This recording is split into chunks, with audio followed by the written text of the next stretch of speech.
सोच ही रहे थे कि भगवान बृहस्पति जी अपने घर से निकलकर योग बल से अंतर ध्यान हो गए। देवराज इंद्र ने अपने गुरुदेव को बहुत ढूंढवाया, परंतु उनका कहीं पता न चला। तब वे गुरु के बिना अपने को सुरक्षित न समझकर देवताओं के साथ अपनी बुद्धि के अनुसार स्वर्ग की रक्षा का उपाय सोचने लगे, परंतु वे कुछ भी सोच न सके। उनका चित्त अशांत ही बना रहा। परीक्षित, दैत्यों को भी देवगुरु बृहस्पति जी और देवराज इंद्र की अनवन का पता लग गया। तब उन मदोन्मत्त और आतताई असुरों ने अपने गुरु शुक्राचार्य जी के आदेशानुसार देवताओं पर विजय पाने के लिए धावा बोल दिया। उन्होंने देवताओं पर इतने तीखे तीखे बाणों की वर्षा की कि उनके मस्तक, जंगा, बाहु आदि अंग कट कट कर गिरने लगे। तब इंद्र के साथ सभी देवता सिर झुकाकर ब्रह्मा जी की शरण में गए। स्वयंभू एवं समर्थ ब्रह्मा जी ने देखा कि देवताओं की तो सचमुच बड़ी दुर्दशा हो रही है, अतः उनका हृदय अत्यंत करुणा से भर गया। वे देवताओं को धीरज बंधाते हुए कहने लगे। ब्रह्मा जी ने कहा, देवताओं, यह बड़े खेद की बात है कि सचमुच तुम लोगों ने बहुत बुरा काम किया है। हरे हरे, तुम लोगों ने ऐश्वर्य के मद से अंधे होकर ब्रह्मज्ञानी, वेदज्ञ एवं संयमी ब्राह्मण का सत्कार नहीं किया। देवताओं, तुम्हारी उसी अनीति का यह फल है कि आज समृद्धशाली होने पर भी तुम्हें अपने निर्बल शत्रुओं के सामने नीचा देखना पड़ा।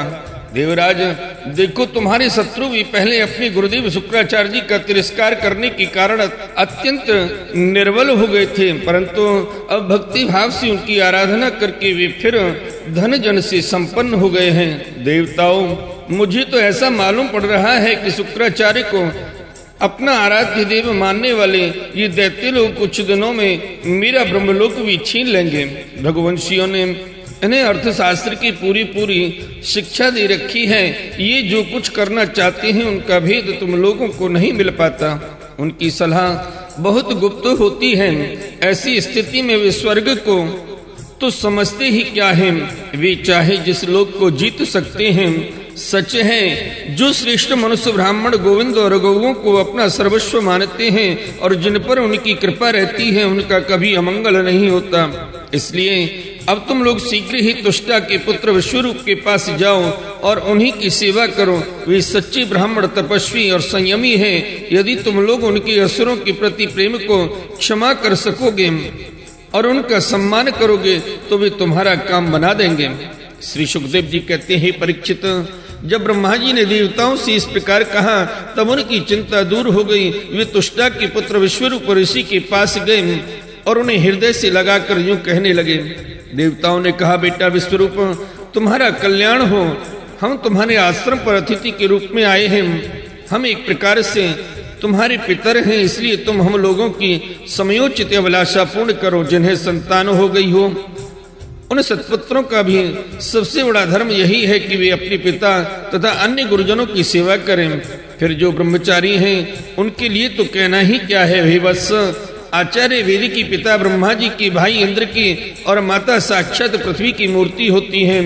इसी प्रकार बहन दया की, अतिथि धर्म की, अभ्यागत अग्नि की और जगत के सभी प्राणी अपनी आत्मा की ही मूर्ति, आत्मस्वरूप होते हैं। पुत्र, हम तुम्हारे पितर हैं। इस समय शत्रुओं ने हमें जीत लिया है। हम बड़े दुखी हो रहे हैं। तुम अपने तपोबल से हमारा यह दुख दारिद्र पराजय टाल दो। हे पुत्र, तुम्हें हम लोगों की आज्ञा का पालन करना चाहिए। तुम ब्रह्मनिष्ठ ब्राह्मण हो, अतः जन्म से ही हमारे गुरु हो।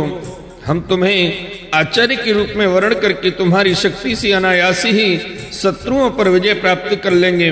हे पुत्र, आवश्यकता पड़ने पर अपने से छोटों का पैर छूना भी निंदनीय नहीं है। वैदिक ज्ञान को छोड़कर केवल अवस्था बड़प्पन का कारण भी नहीं है। श्री सुखदेव जी कहते हैं, परीक्षित, जब देवताओं ने इस प्रकार विश्वरूप से पुरोहिती करने की प्रार्थना की तब परम तपस्वी विश्वरूप ने प्रसन्न होकर उनसे अत्यंत प्रिय और मधुर शब्दों में कहा। महर्षि विश्वरूप ने कहा, पुरोहिती का काम ब्रह्म तेज को क्षीण करने वाला है, इसलिए धर्मशील महात्माओं ने उसकी निंदा की है। किंतु आप मेरे स्वामी हैं और लोकेश्वर होकर भी मुझसे उसके लिए प्रार्थना कर रहे हैं। ऐसी स्थिति में मेरे जैसा व्यक्ति भला आप लोगों को कोरा जवाब कैसे दे सकता है? मैं तो आप लोगों का सेवक हूँ, आपकी आज्ञाओं का पालन करना ही मेरा स्वार्थ है। हे देवगण, हम अकिंचन हैं। खेती कट जाने पर अथवा समाज की हाट उठ जाने पर उसमें से गिरे हुए कुछ दाने चुन लाते हैं और उसी से अपने देव कार्य तथा पितृ कार्य संपन्न कर लेते हैं। हे लोकपालों, इस प्रकार जब मेरी जीविका चल ही रही है तब मैं पुरोहिती की निंदनीय वृत्ति क्यों करूं? उससे तो केवल वे ही लोग प्रसन्न होते हैं जिनकी बुद्धि बिगड़ गई है। जो काम आप लोग मुझसे कराना चाहते हैं वह निंदनीय है, फिर भी मैं आपके काम से मुंह नहीं मोड़ सकता, क्योंकि आप लोगों की मांग ही कितनी है। इसलिए आप लोगों का मनोरथ मैं तन मन धन से पूरा करूंगा। श्री सुखदेव जी कहते हैं, परीक्षित, विश्वरूप बड़े तपस्वी थे। देवताओं से ऐसी प्रतिज्ञा करके उनके वर्ण करने पर वे बड़ी लगन के साथ उनकी पुरोहिती करने लगे। यद्यपि शुक्राचार्य ने अपने नीति बल से असुरों की संपत्ति सुरक्षित कर दी थी, फिर भी समर्थ विश्वरूप ने वैष्णवी विद्या के प्रभाव से उनसे वह संपत्ति छीनकर देवराज इंद्र को दिला दी। हे राजन, जिसे विद्या से सुरक्षित होकर इंद्र ने असुरों की सेना पर विजय प्राप्ति की थी, उसका उदार बुद्धि विश्वरूप ने ही उन्हें उपदेश किया था। बोलिए श्रीमद् भागवत महापुराण की जय। आइए भक्त वृंदो, श्रीमद् भागवत महापुराण के 6वें स्कंद में 8वां अध्याय श्री नारायण कवच का उपदेश का प्रसंग श्रवण करते हैं। राजा परीक्षित ने पूछा, भगवान, देवराज इंद्र ने जिससे सुरक्षित होकर शत्रुओं की चतुरंगणी सेना को खेल खेल में अनायास ही जीतकर त्रिलोकी की राज्य लक्ष्मी का उपभोग किया था, आप उस नारायण कवच को मुझे सुनाइए और यह भी बताइए कि उन्होंने उससे सुरक्षित होकर रणभूमि में किस प्रकार आक्रमणकारी शत्रुओं पर विजय प्राप्ति की थी। श्री सुखदेव जी कहते हैं, हे परीक्षित, जब देवताओं ने विश्वरूप को पुरोहित बना लिया तब देवराज इंद्र के प्रश्न करने पर विश्वरूप ने उन्हें नारायण कवच का उपदेश किया।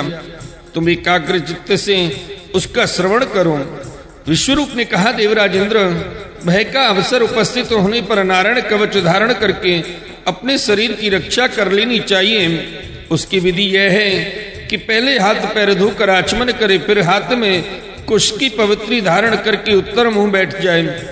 इसके बाद कवच धारण पर्यंत और कुछ न बोलने का निश्चय करके पवित्रता से ओम नमो नारायणाय और ओम नमो भगवते वासुदेवाय इन मंत्रों के द्वारा हृदय आदि अंगन्यास तथा अंगुष्ठ आदि करन्यास करें। पहले ओम नमो नारायणाय इस अष्टाक्षर मंत्र के ओम आदि 8 अक्षरों का क्रमशः पैरों, घुटनों, जांघों, पेट, हृदय, वक्षस्थल, मुख और सिर में न्यास करें, अथवा पूर्वोक्त मंत्र के मकार से लेकर ओंकार पर्यंत 8 अक्षरों का सिर से आरंभ करके उन्हीं 8 अंगों में विपरीत क्रम से न्यास करें। तदंतर ओम नमो भगवते वासुदेवाय इस 12 अक्षर मंत्र के ओम आदि 12 अक्षरों का दाएं तर्जनी से बाएं तर्जनी तक दोनों हाथ की 8 उंगलियों और दोनों अंगूठों की 2-2 गांठों में न्यास करें। फिर ओम विष्णवे नमः इस मंत्र के पहले अक्षर ओम का हृदय में, वी का ब्रह्मरंध्र में, शा का बाहों के बीच में, णा का चोटी में, वे का दोनों नेत्रों में और ना का शरीर की सब गांठों में न्यास करे। तदंतर ओम मां अस्त्राय फट कहकर दिग्बंध करें। इस प्रकार न्यास करने से इस विधि को जानने वाला पुरुष मंत्र स्वरूप हो जाता है।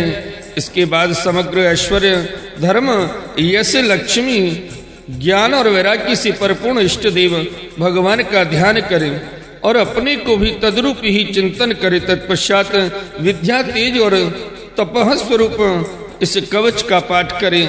भगवान श्री हरि गरुण जी की पीठ पर अपने चरण कमल रखे हुए हैं। अड़मादि 8 सिद्धियां उनकी सेवा कर रही हैं। 8 हाथों में शंख, चक्र, ढाल, तलवार, गदा, बाण, धनुष और पास फंदा धारण किए हुए हैं।